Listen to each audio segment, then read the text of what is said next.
En los años 20, un pensador italiano estudió las formas de dominación en las sociedades modernas.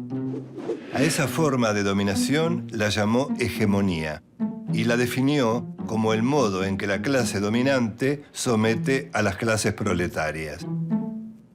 Las clases dominantes ejercen el control social desde la economía y la política, pero este pensador italiano plantea que además y fundamentalmente se ejerce desde la cultura. Según él, la hegemonía se instala a través del sistema educativo, las instituciones religiosas y los medios de comunicación. Además acuñó el concepto sociedad civil e impuso el término intelectual colectivo. Fue a fines del siglo XX cuando la globalización intentó romper las fronteras comerciales y culturales para imponer la hegemonía del llamado pensamiento único. Fue en este momento que resurgieron con fuerza las ideas de Antonio Gramsci.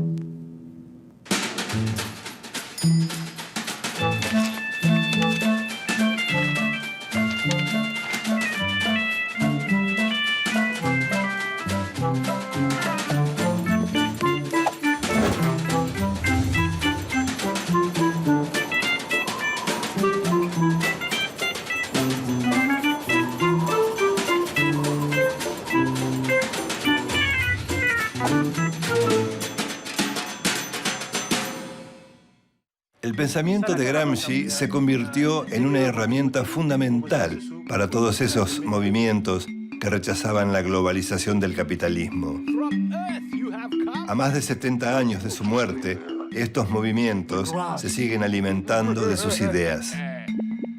Antonio Gramsci nació el 22 de enero de 1891 en la isla de Cerdeña, al sur de Italia. Durante su adolescencia se instaló en Turín, donde se afilió al Partido Socialista Italiano.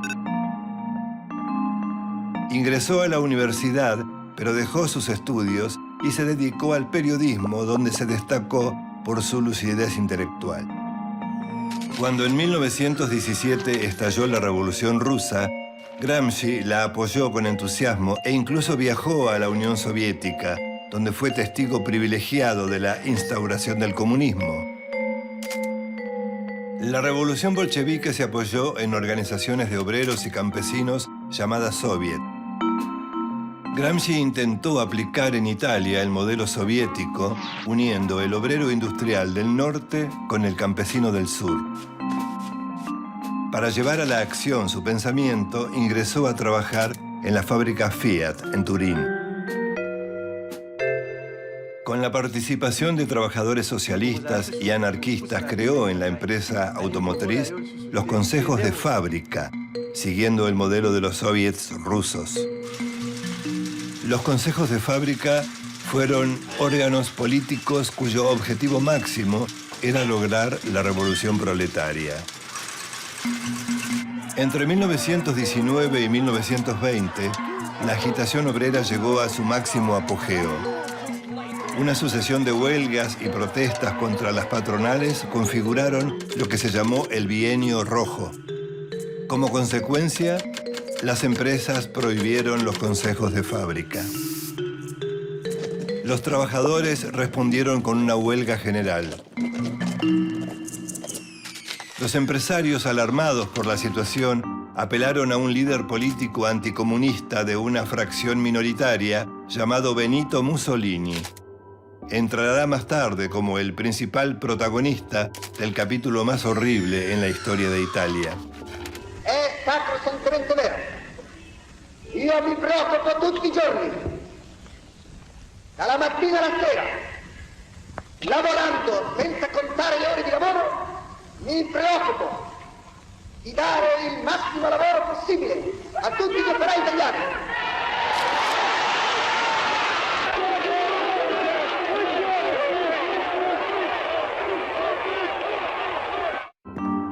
Mussolini tenía su propia fuerza de choque llamada los fascios, de donde saldrá más tarde la palabra fascista. Con sus camisas negras había participado en numerosos episodios de violencia y agresión contra sus adversarios políticos, especialmente socialistas y comunistas. Mussolini sometió por la fuerza a los líderes de izquierda.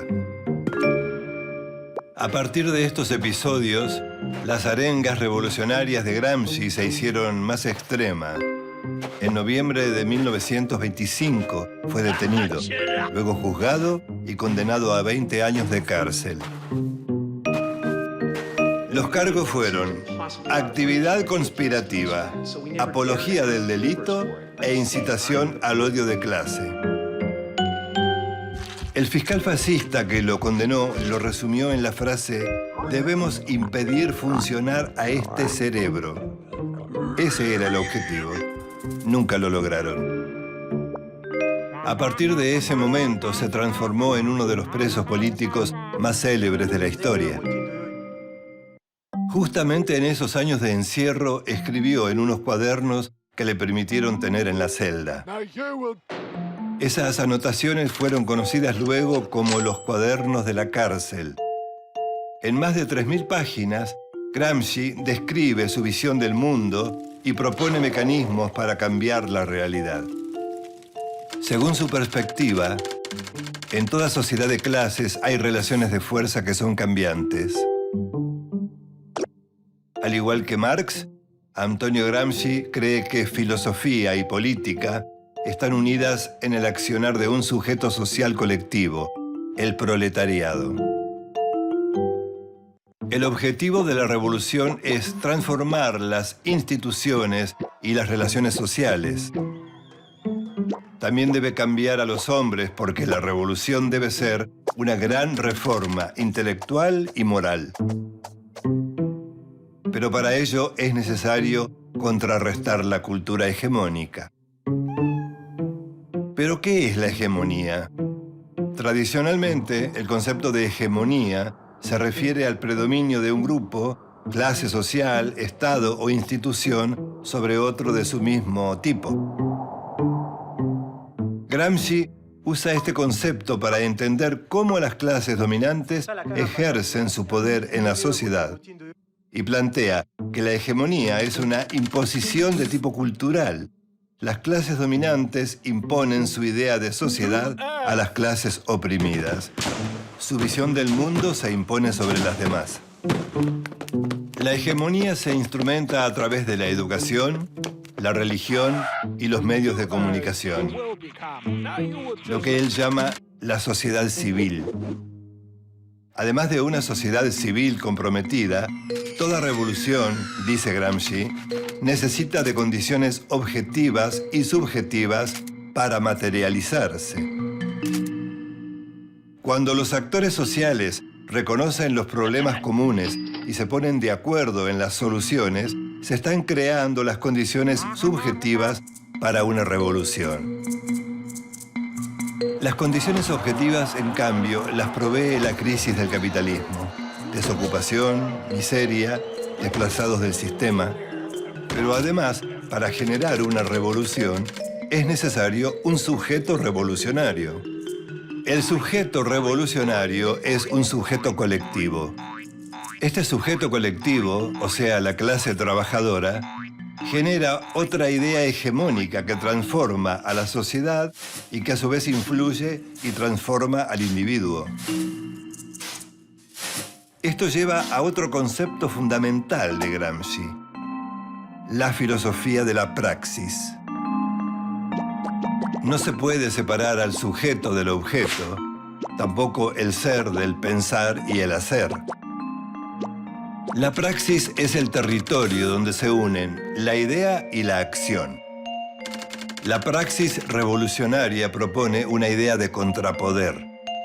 Pero esta idea necesita también de una filosofía contrahegemónica. La contrahegemonía es la idea de sociedad de las clases sometidas que confronta con la hegemonía de la clase dominante. Para la filosofía de la praxis, de todas las formas de práctica, la más alta es la revolución. Por eso el marxismo es una filosofía de la revolución. Antonio Gramsci murió luego de una larga enfermedad El 27 de abril de 1937, con tan solo 46 años. Los 32 cuadernos de la cárcel contienen reflexiones y apuntes elaborados durante su reclusión.